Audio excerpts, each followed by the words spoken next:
Hello à tous, on se retrouve pour le bilan de la semaine, marché boursier, marché crypto avec pas mal d'actualités. Donc on est parti de suite, on commence en premier par le VIX qui est un indicateur de volatilité sur le S&P 500. Sur les 5 derniers jours, il a augmenté de plus 6%, mais il reste extrêmement bas, 13,30. Si on se met sur 5 ans, vous allez le voir, on n'a pas atteint ces niveaux depuis concrètement 2019. Donc ça signifie qu'aujourd'hui, la majorité des acteurs sur le marché, des gros porteurs, des institutionnels, etc., sont plutôt confiants envers l'avenir. Parce que si on serait sur une période un peu de panique, de stress, etc., on aurait un VIX qui serait plus au-dessus des 40 finalement. Un peu comme quand on a eu en mars 2020 un gros crash boursier, on avait un VIX qui était à 66. Et en 2008, lorsque on avait la panique, on était pareil à 70. Donc là, c'est très très bas. Par contre, le revers de la médaille, c'est que les marchés sont très très chers. On va voir, il y a des plus hauts historiques sur certains actifs. Donc on commence par le marché français, donc CAC 40, 5 derniers jours. Et si on regarde depuis le début de l'année, donc bien entendu, on est encore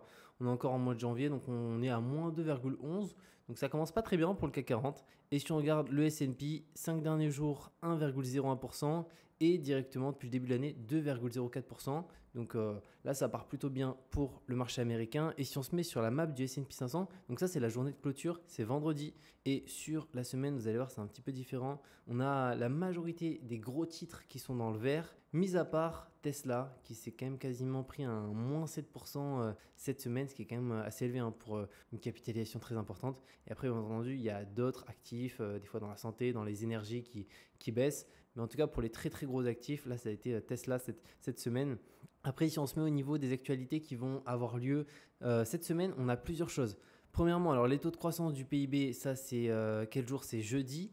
Aussi les commandes de biens durables et aussi très important parce que ça la Fed y regarde énormément, c'est le 26 janvier. Donc on a l'indice de base des prix, donc PCE, le revenu personnel donc des ménages aux États-Unis et les dépenses personnelles des ménages aux États-Unis.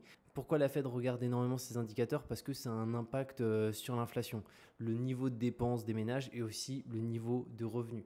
Plus les gens vont gagner d'argent, plus ils vont avoir tendance aussi à dépenser et donc à acheter plus de biens et de services, donc à augmenter aussi cette partie inflation. Donc ça, c'est des éléments que la Fed et Jérôme Powell et toutes ses équipes regardent pour gérer la partie taux d'intérêt. Maintenant, l'euro-dollar, les amis, on a pris une légère claque cette semaine.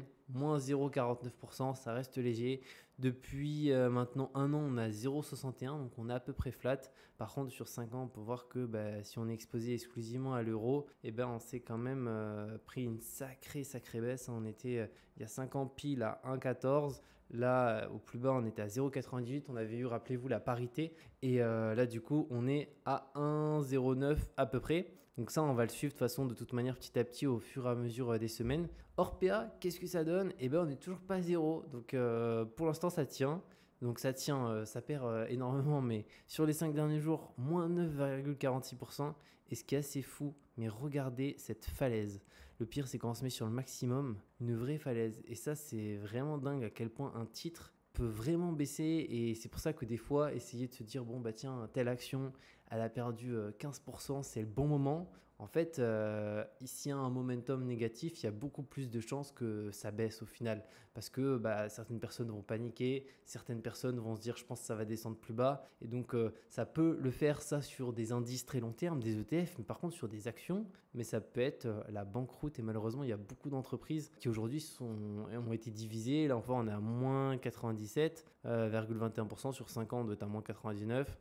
Moins 99,77. Donc on est extrêmement bas et cette action, lorsqu'elle a été cotée en bourse, elle était à 0,48. Donc même quelqu'un qui l'a acheté à l'IPO à 0,48, il a été divisé de 48 à peu près. Donc c'est pas divisé par 2, non, divisé de 48. Après, au niveau des cryptos, alors là, il y a pas mal de choses sur la semaine. Là, il n'y a pas trop de mouvements. Par contre, les actualités sur les cryptos, on va les partager. Il y a juste Link, voilà, qui est un tout petit peu baissé, mais concrètement, on est dans le vert, c'est en maintien, il ne se passe pas grand-chose. Donc, un BTC proche des 42 000, un ETH proche des 2500, en soi, ce qui est déjà pas mal pour un ETH. Et si on va sur les indicateurs des réseaux sociaux, au niveau des volumes de tweets, on peut voir que ça augmente un tout petit peu, mais c'est vraiment très très léger. Parce que regardez, mars 2023, on est dans une période où le marché était bas et on avait plus de volume de tweets qu'actuellement. Si on se met maintenant sur le all ici, vous voyez qu'on est encore très très très bas. Et là où c'est le plus choquant, c'est les créateurs de contenu. Donc les créateurs de contenu, c'est ici, je vais essayer de l'ouvrir pour que vous puissiez voir. Et concrètement, malgré le fait qu'il y a eu ces ETF spots validés, au-delà de ça, il y a quand même, j'ai l'impression, moi de mon côté, de voir beaucoup de gens qui parlent de crypto, mais au final, il y a très peu d'intérêt, hein. Les créateurs ici sont limite en termes de statistiques, sur les plus bas qu'ils ont eu au cours des 12 derniers mois, alors que concrètement, on est sur une meilleure période qu'il y a 12 mois. Et pareil, si on se met sur All, là, vous voyez, c'est la descente aux enfers, on est extrêmement bas en termes d'intérêt. Donc finalement, les seules personnes qui sont actuellement dans le marché, c'est principalement des personnes qui investissent dans les cryptos, soit depuis longtemps, et c'est pas forcément des nouveaux entrants. En tout cas, on ne dirait pas, parce que sinon, voilà, pour l'instant, il y a très peu de visibilité sur ces créateurs qui sont très connus aux US, donc The Moon, Eva One Tech, BitBoy Crypto, etc. Après ça, on va avoir ici le MRVZ Score, donc un indicateur qui permet de voir où est-ce qu'on se situe. Et là, on peut voir que bon, ça corrige un tout petit peu, parce que là, les cryptos, je crois que c'est un tout petit peu baissé si on prend sur un mois, etc. Mais c'est très très léger. Et donc là, actuellement, on est sur ces niveaux. Donc moi, dans mon cas, là, j'achetais plus de crypto à partir du Bitcoin quand il était à 29 000 dollars. Donc là, tant que ça ne redescend pas en dessous de 29, j'achète pas. Quand on a ici cet indicateur qui commence à monter, les meilleures zones, c'est les zones de rechargement dans le vert. Mais après, dans le vert, c'était compliqué d'acheter parce que vraiment, là, il y avait un Bitcoin à 15 000 dollars, 16 000 dollars. Mais vraiment, tout le monde avait peur que ça partait à 8 000. Bon, visiblement, ça ne l'a pas fait, ça n'a pas été le cas. Mais en tout cas, pour cet indicateur, vous pouvez le regarder, notamment si vous investissez en crypto. Il va pouvoir vraiment vous permettre un petit peu de voir où est-ce que vous vous situez. Alors bien entendu, c'est encore une fois sur des données passées, donc c'est pas du tout prédictible de qu'est-ce qui va se passer au cours des prochains mois et des prochaines années. Mais en tout cas, sur les 3 derniers bull runs, franchement, ça a extrêmement bien marché. Les zones dans le vert ont toujours été les meilleures zones d'achat. Et ensuite, vu que ça se compresse, si ça se compresse de la même manière, on devrait potentiellement aller jusqu'à 4 s'il y a un bull run. Bien entendu, s'il n'y a pas de bull run, qui sait, là on est déjà au plus haut historique et ça va, enfin au plus historique, au plus haut actuellement, et ça va baisser et aller à je sais pas combien. Ensuite, on a ici, bon ça on l'a vu, prix du Bitcoin, donc 41 000 et quelques. Les actus crypto, alors premièrement, donc ETF Bitcoin Spot dépasse les ETF sur l'argent en termes d'actifs sous gestion aux États-Unis. Il se place juste derrière les ETF or directement, ce qui est quand même quelque chose d'assez intéressant, qui sont déjà passés au-dessus de l'argent alors qu'ils ont été acceptés il y a très peu de temps. Après, on a Donald Trump ici qui dit non aux monnaies de banque centrale, donc sa promesse pour protéger les Américains de la tyrannie du gouvernement. Et pour le coup, je ne pensais pas qu'il était contre, mais visiblement, il est contre. Il a même dit, alors c'était où? C'était ici, une telle monnaie donnerait au gouvernement fédéral, notre gouvernement fédéral, le contrôle absolu sur votre argent. Il pourrait prendre votre argent et vous ne sauriez même pas qu'il a disparu. Ce serait une dangereuse menace pour la liberté et je l'empêcherai d'arriver. Et voilà, donc Trump, visiblement, il est contre les monnaies de banque centrale. Moi, je suis aussi contre. Après, je suis pas forcément d'accord avec tout ce que dit Trump, parce que des fois, il dit des trucs un peu limites. Mais c'est un élément assez intéressant à voir. Et ici aussi, au niveau de la campagne présidentielle aux États-Unis, ça peut être vraiment quelque chose qui peut beaucoup aider, notamment le marché des crypto-monnaies, en fonction de la personne qui est élue. Et ici, on a le pro-crypto, donc Vivek Ramaswamy, donc qui retire sa candidature pour soutenir Donald Trump, donc qui avait montré son soutien aux crypto-monnaies à plusieurs reprises, a retiré sa candidature à la présidentielle américaine. Suite à cela, il s'est rangé du côté de l'ancien président Donald Trump.